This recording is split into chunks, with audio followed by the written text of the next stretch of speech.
স্টেনসিলটা আমি নিজের হাতে বানিয়েছি, খুবই ইজি। নর্মালি 2টা টিস্যু পেপার নিয়ে ওটাকে অ্যাটাচ করে নিছি আঠা দিয়ে, তারপর পিছনে একটা কার্টিজ পেপার দিয়ে ইচ্ছা মতো শেপে কেটে নিয়েছিলাম। তারপরে একটা মেচের কাঠিও নিতে পারেন আপনারা। নর্মালি আমি একটা কাঠি নিয়ে ওটার পিছনে স্টিক করে দিয়েছি। এখন দেখতেই পারবেন অনেক ভালো রেজাল্ট পেয়েছিলাম। আম জানি না আমার সব এক্সপেরিমেন্ট কেন ফেল হয়, বাট এটা ফেইল হয়েছে। 50% ফেইল অ্যান্ড 50% সাকসেস। আর পাতাগুলো আমার অনেক ভালো হয়েছে, এটা দিয়ে একটা অ্যাস্থেটিক লুক আসছে।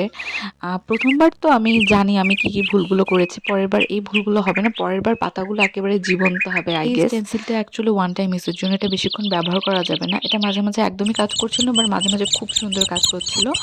আর শেষের দিকে এটা নষ্ট হয়ে গেছিল। আবার ১ম এর দিকে এগুলো এটা কাজ করছিল না। আর ফুডের স্টেনসিলটা একেবারে মানে কাজ করছিল না। আমি জানি না এটাতে আমি কি ভুল করছি। আচ্ছা যাই হোক গাইস, বাই। Thank you.